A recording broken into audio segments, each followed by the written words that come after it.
Hello friends, welcome back to my channel. मैं हूं आपकी फ्रेंड वर्षा। फ्रेंड्स, आज की इस वीडियो में हम कॉमर्स के प्रैक्टिस सेट के बारे में डिस्कस करेंगे। तो चलिए फ्रेंड्स, वीडियो को स्टार्ट करते हैं। लेकिन वीडियो को स्टार्ट करने से पहले प्लीज मेरे चैनल को सब्सक्राइब कर लीजिए, और अगर आपने चैनल को सब्सक्राइब कर लिया तो इस वीडियो को लाइक कीजिए और अपने फ्रेंड्स के साथ शेयर कीजिए। चलिए फ्रेंड्स, आज की इस वीडियो को स्टार्ट करते हैं। Production will be maximum when, यानी कि जब टोटल प्रोडक्शन जो है वो मैक्सिमम कब होगा। ऑप्शंस है मार्जिनल प्रोडक्शन इज मैक्सिमम, यानी कि जो मार्जिनल प्रोडक्शन है वो हमारा मैक्सिमम होगा। सेकंड है एवरेज प्रोडक्शन मैक्सिमम। थर्ड है marginal production is zero. And D option है हमारा average production is equal to marginal production, यानी कि जब एवरेज प्रोडक्शन और मार्जिनल प्रोडक्शन इक्वल होगा तब हमारा टोटल प्रोडक्शन मैक्सिमम होगा। तो बताइए फ्रेंड्स, क्या होगा राइट आंसर? राइट आंसर है मार्जिनल प्रोडक्शन इज जीरो, तब हमारा टोटल प्रोडक्शन मैक्सिमम जाएगा। नेक्स्ट ऑप्शन क्वेश्चन है which of the following concept is considered as a myth, यानी कि ऐसी कौन सी कॉन्सेप्ट है जो कि एक मिथ की तरह कंसिडर की जाती है। ऑलिगोपोली, परफेक्ट कंपटीशन, मोनोपोली या इम्परफेक्ट कंपटीशन। तो फ्रेंड्स का राइट आंसर है B, perfect competition. Perfect competition consider की जाती है एक मिथ की तरह। इसमें बताया जाता है कि सब चीज बहुत फेवरेबल होंगे, जबकि प्रैक्टिकली ऐसा नहीं होता है कि सब चीज आपके फेवर में हो, हर कंडीशन आपके अकॉर्डिंग चले। नेक्स्ट क्वेश्चन है which of the following is a pricing method. तो प्राइसिंग मेथड क्या है? सीजनल, कॉस्ट प्लस, प्रमोशनल या नन ऑफ दिस। बताइए इसमें से जो कॉस्ट प्राइसिंग मेथड है वो कौन सा है? तो फ्रेंड्स राइट आंसर है बी, कॉस्ट प्लस मेथड एक प्राइसिंग मेथड है। नेक्स्ट क्वेश्चन है demand has the following element, यानी डिमांड के अंदर कौन कौन से एलिमेंट होते हैं? क्वांटिटी, प्राइस, टाइम या ऑल ऑफ दीज। तो फ्रेंड्स का राइट आंसर है D, all of these. Next question है national income may be determined through, यानी कि जो नेशनल इनकम है वो किसके थ्रू डिटरमाइन की जाएगी? Income approach, expenditure approach, productive approach या ऑल ऑफ द अबव। तो फ्रेंड्स राइट आंसर है इसका D, all of the above, जिसके अंदर इनकम, एक्सपेंडिचर एंड प्रोडक्टिव तीनों अप्रोच को कंसिडर किया जाएगा।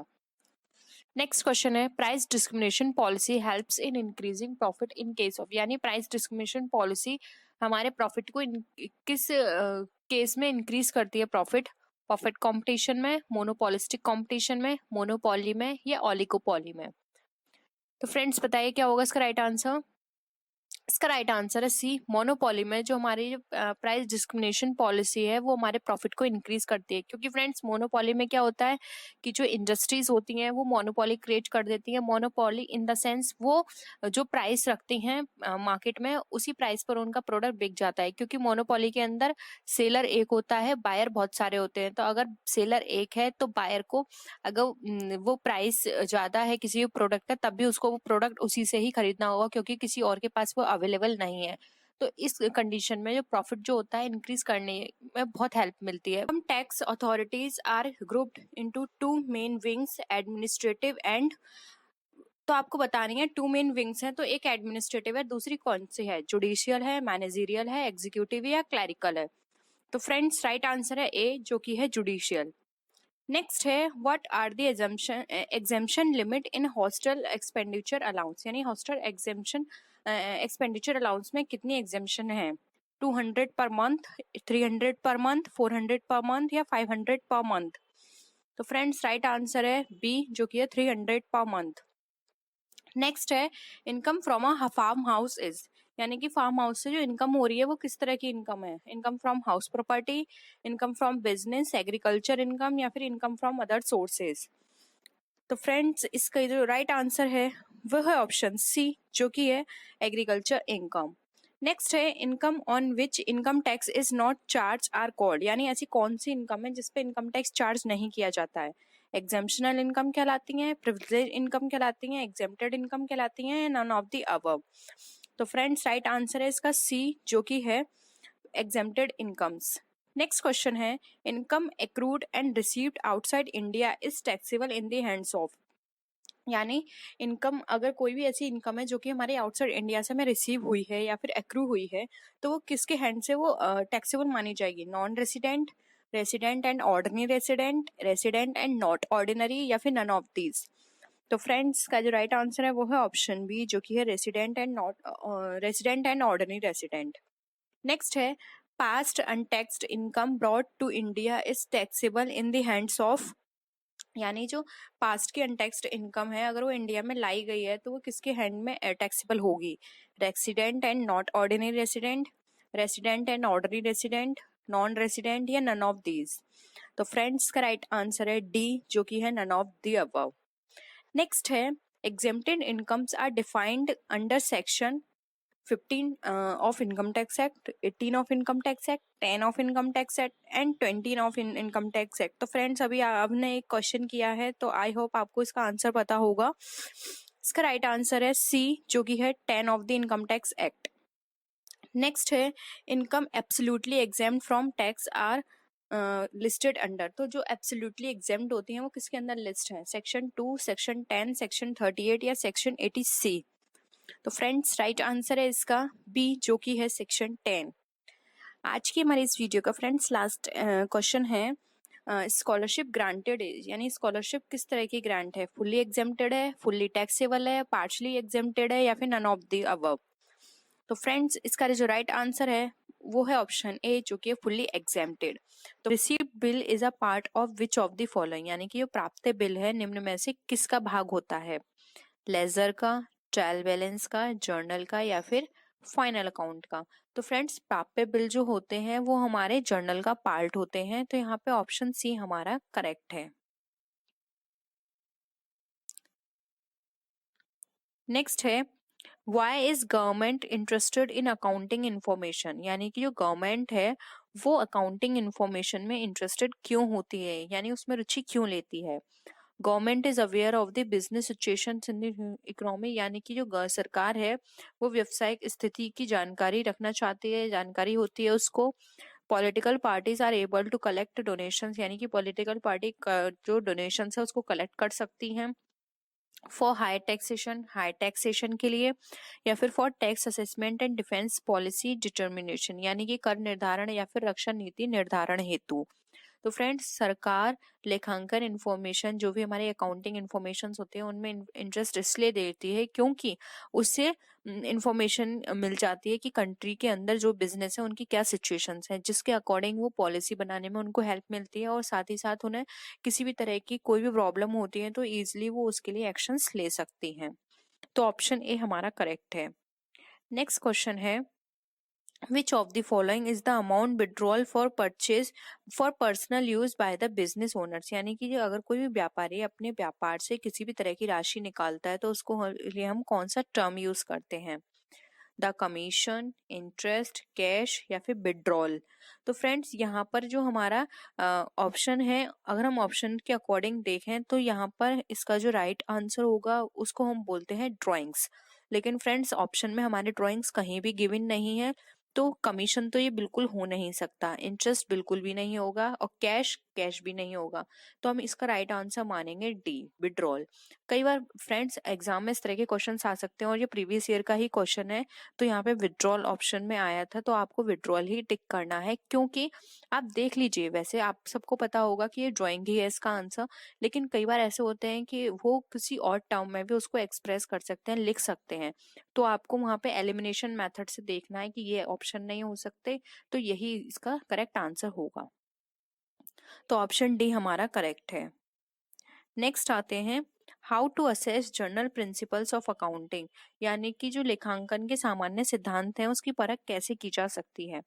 कॉस्ट के बेसिस पर, on the basis of simplicity, on the basis of utility या फिर on the basis of elasticity. तो फ्रेंड्स लेखांकन के सिद्धांत होते हैं उसका हम परख कर सकते हैं उसकी यूटिलिटी के बेसिस पे, यानी कि कोई भी जो हम ट्रांजेक्शन कर रहे हैं उसकी क्या यूटिलिटी है। तो ये प्रिंसिपल ऑफ अकाउंटिंग भी है कि हम यूटिलिटी के बेसिस पर उसको असेस कर सकते हैं। तो हमारा ऑप्शन सी करेक्ट है।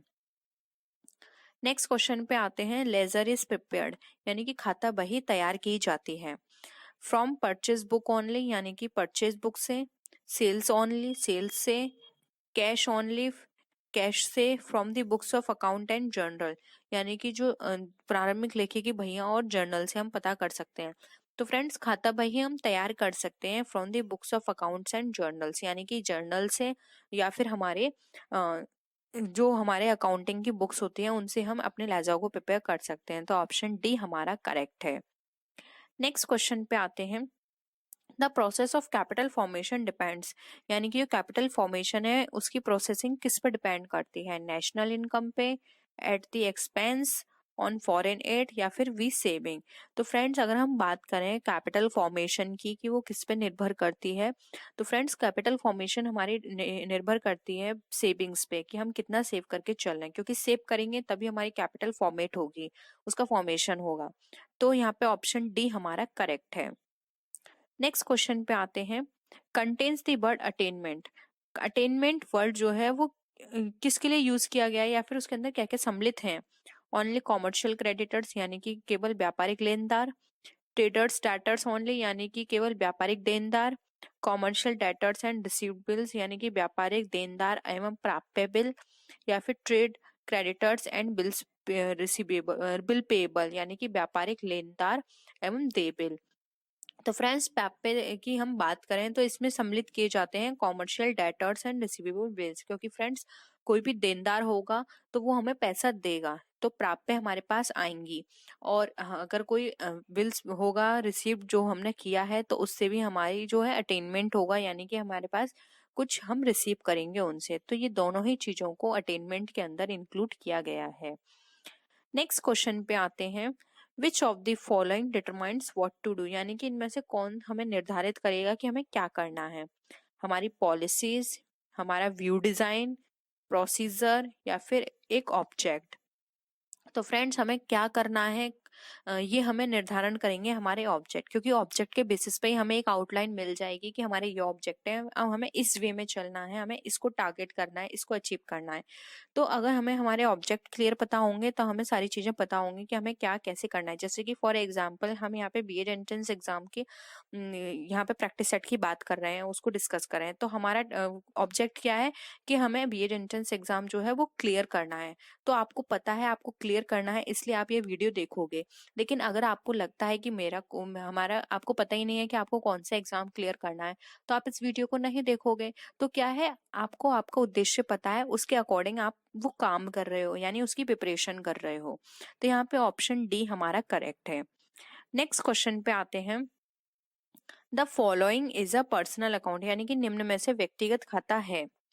बिल्डिंग अकाउंट, पे अकाउंट, गुड्स अकाउंट, या फिर कैपिटल अकाउंट।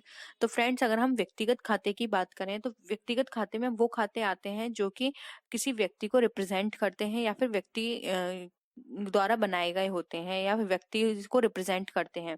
तो फिर यहाँ पे जो हमारा ऑप्शन डी है कैपिटल अकाउंट, ये हमारा क्रिएट किया गया है और ये एक व्यक्ति को बता रहा है या एक संस्था को बता रहा है। तो यहाँ पे कैपिटल अकाउंट हमारा राइट आंसर है। नेक्स्ट है प्रीपेड इनकम रिसीव्ड आर, यानी कि जो प्रीपेड इनकम है वो रिसीव्ड की गई है तो वो किस तरह की होती है। एक प्रॉपर्टी की तरह है, एक इनकम की तरह है, एक ऑब्लिगेशंस की तरह है, या फिर नाइदर ऑफ द अबव, यानी कि इनमें से कोई नहीं है। तो फ्रेंड्स अगर हम प्रीपेड इनकम की बात करते हैं तो ये एक ऑब्लिगेशन यानी कि एक दायित्व होती है हमारे लिए कि अब हमने इसको रिसीव कर लिया है एडवांस में, अब हमें इसके लिए ड्यूटी परफॉर्म करनी है। यानी कि कोई भी आपने इनकम रिसीव की है, आपने इनकम तो रिसीव कर ली लेकिन उसके बिहाफ पर आपने कोई काम अभी नहीं किया है, तो आपकी रेस्पॉन्सिबिलिटी आपकी, आपको वो काम करना है। तो यहाँ पे ऑप्शन आपका सी करेक्ट है। नेक्स्ट क्वेश्चन है cash account will not be affected by, जो कैश अकाउंट है वो हमारा किससे अफेक्ट नहीं होगा। ऑप्शन है कैश पेमेंट टू। फ्रेंड्स यहाँ पे ये गलत टाइप हो गया है, आप यहाँ पे कर लीजिएगा कि जो हमने कैश पेमेंट करेंगे वो होगा हमारा क्रेडिटर को, ठीक है। तो cash payment to creditors, discount received, cash sale, या फिर कैश फ्रॉम डेटर्स। तो फ्रेंड्स हमारा जो कैश होगा जो हमारा अफेक्टेड नहीं होगा वो होगा हमारा डिस्काउंट रिसीव से। हमने किसी भी तरह की डिस्काउंट रिसीव किया है तो उससे हमारे कैश को किसी भी तरह का कोई भी अफेक्ट नहीं होगा वो हमारा। जबकि अगर कोई लेनदार यहाँ पे पेमेंट कर रहा है तो उससे अफेक्ट होगा। हमने लेनदारों को कोई पेमेंट किया है, नगद बिक्री या फिर देनदारों से कोई माल प्राप्त किया है, उससे हमारा अफेक्ट होगा, लेकिन हमारा डिस्काउंट से कोई अफेक्शन नहीं होगा। तो यहाँ पर हमारा बी करेक्ट आंसर है।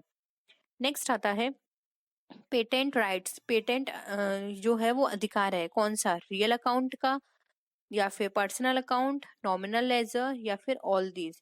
तो फ्रेंड्स जो हमारे पेटेंट होता है वो हमारा पार्ट होता है हमारे रियल अकाउंट का, यानी कि वास्तविक खाते का। तो यहाँ पे ऑप्शन 1 हमारा करेक्ट है। नेक्स्ट क्वेश्चन है only person accounts and real accounts are shown, यानी कि केवल personal accounts and real account show किए जाएंगे। तो कहाँ शो किए जाएंगे, इन दी ट्रायल बैलेंस यानी कि तलपट में, इन फाइनल अकाउंट यानी कि आर्थिक चिट्ठे में, in profit and loss account या फिर ट्रेडिंग अकाउंट। तो फ्रेंड्स अगर हम पर्सनल एंड रियल अकाउंट की बात करें तो ये सारे हमारे शो किए जाते हैं फाइनल अकाउंट के अंदर। तो यहाँ पे ऑप्शन बी हमारा करेक्ट है। नेक्स्ट क्वेश्चन पे आते हैं। Every transaction has an effect, यानी कि प्रत्येक लेन देन का प्रभाव पड़ता है। तो कितनी जगह पड़ता है, 3 साइड, 4 साइड, 2 साइड या फिर 5 साइड। तो फ्रेंड्स अगर हम लेनदारों की यहाँ पे बात करें वो सॉरी किसी भी लेन देन की बात करें कि कहाँ कहाँ उनका फर्क पड़ता है, तो वो पड़ता है 2 साइड, वो credit side and debit side. क्योंकि हम सब जानते हैं कि ये बेसिक रूल है कि जितने भी ट्रांजेक्शन्स होंगे उनकी 2 साइड होंगी, एक डेबिट साइड होगी एक क्रेडिट साइड होगी। वन साइड ट्रांजेक्शन कोई भी नहीं होगा, ना ही वो वैलिड माना जाएगा। तो ट्रांजेक्शन्स सभी ट्रांजेक्शन्स के 2 साइड होंगे। नेक्स्ट है installation expenses of a new machine will be debited, यानी कि जो इंस्टॉलेशन किया गया है न्यू मशीन का वो डेबिट होगा। In cash account, cash account में, मशीन अकाउंट यानी मशीन खाते में, in profit and loss account या फिर इन एस्टैब्लिशमेंट एक्सपेंडिचर अकाउंट, यानी कि जो भी हमारा एस्टैब्लिशमेंट के टाइम पे जो एक्सपेंसेस हुए हैं उसमें, स्थापना व्यय में। तो फ्रेंड्स यहाँ पर अगर हम बात करें कि कोई नई मशीन को हमने एस्टैब्लिश किया है और उसका जो अमाउंट है वो कहाँ डेबिट किया जाएगा, तो फ्रेंड्स वो मशीन अकाउंट में किया जाएगा, क्योंकि उसका जो अमाउंट है एस्टैब्लिशमेंट का उसको मशीन अकाउंट के अंदर ही इंक्लूड कर दिया जाता है मशीन के प्राइस के साथ। तो ऑप्शन बी यहाँ पे हमारा करेक्ट है। नेक्स्ट है what is the purpose of the business, यानी कि बिजनेस का क्या उद्देश्य है। यूटिलिटी जनरेशन यानी कि उपयोगिता सृजन, मेकिंग अ प्रॉफिट लाभ कमाना, सोशल रेस्पॉन्सिबिलिटी सामाजिक उत्तरदायित्व, या फिर fulfilment social responsibility while making profit, यानी कि लाभ कमाते हुए सामाजिक उत्तरदायित्व को पूरा करना। यानी कि आप प्रॉफिट तो अर्न कर रहे हो लेकिन साथ में आप सर्विस भी अच्छी दे रहे हो अपनी सोसाइटी को। तो फ्रेंड्स अगर हम बिजनेस के उद्देश्य की बात करें तो यहाँ पे ऑप्शन बी हमारा डी हमारा करेक्ट है, क्योंकि फ्रेंड्स किसी भी यूटिलिटी क्रिएट करना ये उद्देश्य है, लेकिन हमने ये प्राइमरी उद्देश्य नहीं कह सकते, जबकि ऑप्शंस में हमारे प्राइमरी उद्देश्य भी दिए हुए हैं, तो ये नहीं होगा। मेकिंग प्रॉफिट, प्रॉफिट नहीं बनाना, ये तो बिल्कुल भी हम नहीं कह सकते हो। और अगर हम सिर्फ सर्विस की बात करें तो वो भी नहीं है, क्योंकि हर पर्सन बिजनेस करता है प्रॉफिट अर्न करने के लिए। तो ना तो आप प्रॉफिट अर्न करें, ना ही आप पूरी तरह से आप सर्विस बेस्ड हो। आप ऐसा करें कि सर्विस भी अच्छी प्रोवाइड हो सके और आपको भी प्रॉफिट अर्न हो। तो यहाँ पे ऑप्शन डी हमारा बिल्कुल करेक्ट है, जो कि सर्विस की भी बात करता है यहाँ पे, सोशल रेस्पॉन्सिबिलिटी की, और साथ ही साथ प्रॉफिट बनाने की भी बात करता है। तो यहाँ पे ऑप्शन हमारा डी करेक्ट होगा। तो फ्रेंड्स ये थी आज की वीडियो। आई होप आपको वीडियो पसंद आया होगा। वीडियो पसंद आया तो वीडियो को लाइक कीजिए, अपने फ्रेंड्स के साथ शेयर कीजिए, और किसी भी तरह की कोई भी प्रॉब्लम हो तो आप नीचे कॉमेंट सेक्शन में लिख सकते हैं। हम कोशिश करेंगे जल्द से जल्द उसको पूरा करने की। तो फ्रेंड्स नेक्स्ट वीडियो में हम फिर मिलते हैं और भी अच्छी वीडियोज के साथ। तब तक के लिए बाय बाय।